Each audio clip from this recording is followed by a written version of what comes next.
Ano masasabi mo, brother, kay Ananias at sa asawa niya na si Sapphira na parehong namatay?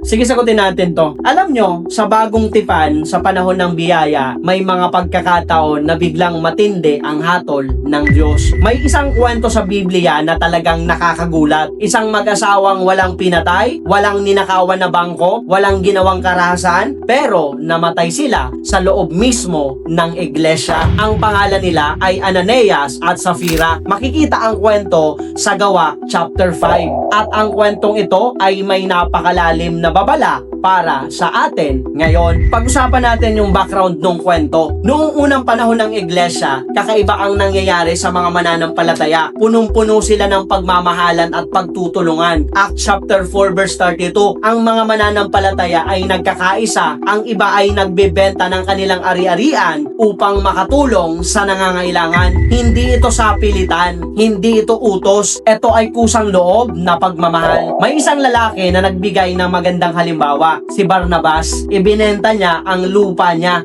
at ibinigay ang pera sa mga apostol upang makatulong sa iglesia. Dahil dito, maraming tao ang humanga at dito pumasok ang problema. Ano ang plano ni Ananias at Sapphira? Nakakita sila ng pagkakataon, gusto rin nilang makita bilang napakabuti nilang tao. Kaya nagbenta rin sila ng lupa. Pero may plano sila. Nag-usap ang mag-asawa, magbibigay sila ng pera, pero magkukunwari sila na iyon ang buong halaga kahit may tinira sila para sa sarili. Ngayon, linawin natin ito. Hindi kasalanan ang magtira para sa sarili. Ang kasalanan ay ang pagsisinungaling. Dinala ni Ananias ang pera sa mga apostol, pero sinabi ni Pedro, Ananias, bakit pinuspos ni Satanas ang iyong puso upang magsinungaling ka sa Espiritu Santo? Sinabi pa ni Pedro, habang nasa iyo pa ang lupa, hindi ba sa iyo iyon? At nang maibenta mo, hindi ba nasa kapangyarihan mo ang pera? Ibig sabihin, hindi siya pinilit, pero nagsinungaling siya. Pagkatapos marinig ito, biglang bumagsak si Ananias at namatay. Pagkaraan ng 3 oras, dumating si Sapphira. Hindi niya alam ang nangyari sa asawa niya. Tinanong siya ni Pedro, ganito ba ang halaga ng lupa? Sumagot siya, oo, iyon ang halaga. Sa sandaling iyon, nagsinungaling din siya. Sinabi ni Pedro, bakit kayo nagkasundo upang subukin ang Espiritu ng Panginoon? At sa parehong lugar, bumagsak din si Sapphira at namatay. Ang tanong, bakit napakatindi ng hatol? Maraming tao ang nagtatanong, bakit parang napakabigat ng parusa? Narito ang mahalagang background. Ang iglesia noon ay bagong-bago pa lamang. Ito ang simula ng Christian Church at nais ng Diyos na malinaw agad ang isang bagay. Ang iglesia ay banal, ang presensya ng Diyos ay hindi dapat paglaruan. Ang problema ni Ananias at Sapphira ay hindi pera. Ang problema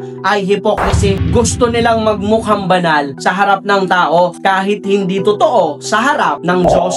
Tandaan natin, nakikita ng Diyos ang puso. Maaaring malinlang mo ang tao pero hindi ang Diyos. Ang problema ng maraming relihiyosong tao ngayon ay pareho. Magaling sa imahe, mahina sa integridad. Ang pagiging Kristiyano ay hindi panlabas. Hindi ito kompetisyon ng sino ang mas spiritual, sino ang mas generous, sino ang mas holy sa social media. Ang tunay na pananampalataya ay katapatan sa Diyos kahit walang nakakakita. Ang kasinungalingan ay hindi maliit na bagay sa Diyos. Minsan, sinasabi natin, maliit lang naman ang kasinungalingan, pero sa kwentong ito, ipinakita ng Diyos na ang kasinungalingan ay seryosong bagay. Parang isang baso ng tubig, malinis, malinaw, mukhang perpekto. Pero kung may isang patak ng lason, hindi mo ito iinumin kahit isang patak lang. Ganito rin ang hypocrisy. Maaaring maganda ang panlabas, pero kung may kasinungalingan sa puso, nasisira ang buong integridad. Sa panahon ngayon, madaling gumawa ng image sa social media. Mukhang perfect Christian, mukhang spiritual, mukhang